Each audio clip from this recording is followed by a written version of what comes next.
सच पूछना जरूरी है। और आपने मुझे आमंत्रित करने का जोखिम लिया था, मैं अपना काम करके जा रहा हूं।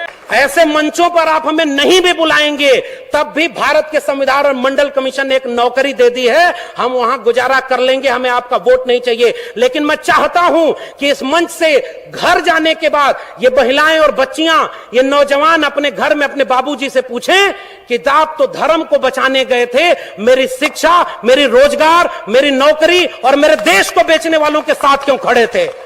ये सवाल आपसे पीढ़ियां पूछेंगी। और शिक्षा के लिए सारा काम हो रहा है। तो एक बात बताइए, इस देश में जब स्कूल, कॉलेज और विश्वविद्यालय के लिए आंदोलन होना चाहिए तो मंदिर मस्जिद के लिए आंदोलन हो रहा है। ये अंबेडकर के सपनों का भारत है। शिक्षा नीति बनाई गई है, मैं 3 क्लॉज उसके बता रहा हूं। पहला, स्कूल जो पर हर एक गांव के पास स्कूल बनाए गए थे, उन स्कूलों को अगर 3000 से कम विद्यार्थी हैं तो उन्हें मर्जर या क्लोजर की पॉलिसी के तहत बंद किया जाएगा और गांव में मेटा स्कूल बनाए जाएंगे। बताइए, यह शिक्षा क्रांति है? दुनिया चांद पर जा रही है और आप गाय गोबर गौमूत्र में विज्ञान ढूंढ रहे हैं। यह अंबेडकर के सपनों का भारत है क्या? आपसे मैं पूछ रहा हूं। आज क्या हुआ? वो बेच रहे हैं भारत को, मैं चैन से कैसे सो जाऊं, सौगंध मुझे इस मिट्टी की, मैं देश नहीं बिकने दूंगा। और हो क्या रहा है? शिक्षा बिक गई है। हवाई चप्पल वालों को जहाज में जलाएंगे, जहाज बिक गया, एरोप्लेन बिक गया, रेलवे बिक गई, सरकारी नौकरी -1% बची है। आपका रिजर्वेशन कहां बचा है? ये अंबेडकर के सपनों का भारत है क्या? राष्ट्रवाद का सर्टिफिकेट आज वो लोग बांट रहे हैं जिन्होंने अंग्रेजों से माफी मांग करके कहा था कि हमको पेंशन दीजिए, हम आपकी मदद करेंगे।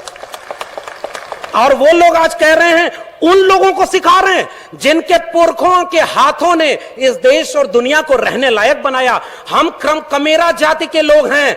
कुर्मी, कोयरी, लोहार, नाई, मोची, मल्ला, निषाद और तमाम वो जातियां जिन्होंने हाथ से श्रम करके इस दुनिया को रहने लायक बनाया है, इस राष्ट्र को बनाया है। बिरसा मुंडा, जयपाल सिंह मुंडा, अब्दुल कयूम अंसारी, आसिम बिहारी, नारायण गुरु, ईवी रामास्वामी नायकर, पेरियार, ज्योतिबा फूले, सावित्रीबाई फूले और वहां से लेकर के शाहू जी से होते हुए डॉक्टर अंबेडकर, डॉक्टर लोहिया, मंडल और कांशी राम, इन लोगों की विरासत ने जिस राष्ट्र को बनाया, आज कोई और आके हमसे कहता है कि पहले कागज दिखाओ कि तुम इस देश के नागरिक हो कि नहीं। नागरिकता इस देश की सबसे बड़ी जिम्मेदारी है। दुनिया जब विज्ञान और चेतना की बात कर रही है, आप अपनी पीढ़ियों को मूर्ख बना रहे हैं। आप उन्हें धर्म के नाम पर 20, 25 साल, 30 साल पीछे ले जा रहे हैं। अमेरिका में जाकर इस देश के प्रधानमंत्री कहते हैं कि हम युद्ध के नहीं बुद्ध के देश हैं, और यहां भारत में आकर के बुद्ध के खिलाफ युद्ध छिड़े हुए हैं। हमें वो बात सच कहनी होगी। और दूसरा सवाल, अगर ये सारी चीजें घाटे में हैं तो ये अंबानी और अडानी उसे खरीद क्यों रहे हैं? मैं ओबीसी समाज से आता हूं और मैं ओबीसी समाज से भी शिकायत करता हूं और वहां से भी गालियां खाता हूं।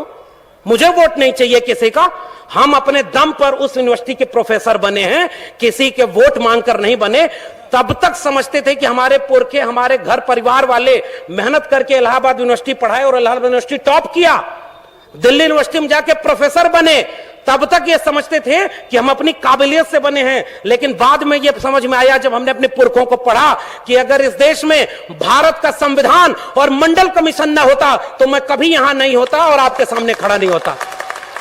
मेरे अपने यादव घरों में पेरियार ललई सिंह यादव का नाम नहीं है।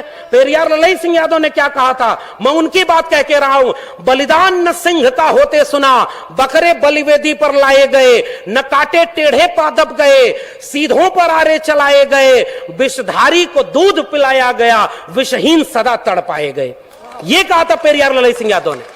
सबको शिक्षा, सबको काम, वरना होगी नींद हराम। और सबको शिक्षा दे न सके जो, वो सरकार निकम्मी है, और जो सरकार निकम्मी है वो सरकार बदलनी है। अचानक कोई नेता आके कहता है कि आप चलो, हिंदू धर्म खतरे में है। अरे उससे रोक के पूछिए, हमारा स्कूल और विश्वविद्यालय खतरे में है, तब तुम क्यों नहीं आए? मेरी नौकरी कोरोना में चली गई, तब तुम क्यों नहीं आए? हमारी अर्थव्यवस्था डूब गई, तब तुम क्यों नहीं आए? और 85% हिंदू तब बनाते हो जब मुसलमानों के खिलाफ दंगा कराना होता है। और उसके बाद दलित महिला थी, सुनिए, दलित महिला थी उत्तराखंड में, खाना बनाकर स्कूल के बच्चों को खिलाती थी। और दलित महिला की जाति देखकर सवर्ण बच्चों ने कहा हम खाना नहीं खाएंगे। तब हिंदू धर्म खतरे में क्यों नहीं आया? बाबा साहब के सबसे अच्छे वारिस, सबसे बड़े वारिस ने एक किताब लिखी है, उसको पढ़िएगा, चमचा युग। उस किताब में कई किस्म के चमचे लिखे हैं। 1932 में पूना पैक्ट, आज लोग कहते हैं गांधी बनाम गोडसे। मान्यवर साहब की बात कर रहा हूं, अपनी बात तो कह भी नहीं रहा। मान्यवर साहब ने कहा कि कई किस्म के चमचे हैं, उसमें ओबीसी चमचों की भी बात की गई थी।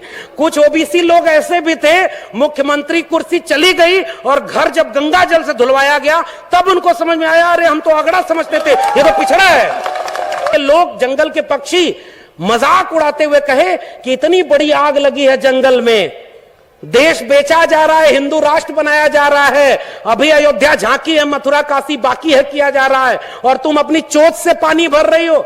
अलीगढ़ के इस सभागार में उपस्थित लोगों, आपसे यही कह के जा रहा हूं उस चिड़िया का जवाब। उसने कहा था कि मुझे पता है कि मेरी चोंच की एक बूंद पानी से ये जंगल की आग नहीं बुझेगी, लेकिन जब इस देश में, इस देश की आग का, इस जंगल की आग का हिसाब मांगा जाएगा कि जब आरक्षण खत्म कर दिया गया, जब निजीकरण के हाथों, अंबानी अडानी के हाथों पूरा देश बेच दिया गया, नई शिक्षा नीति में शिक्षा बेच दी, प्राइवेटाइजेशन में रोजगार बेच दिया, कोरोना में आपकी जान बेच दी, हिंदू हिंदू करके नफरत फैलाया गया, मेरी चोंच के पानी से जंगल की आग नहीं बुझेगी।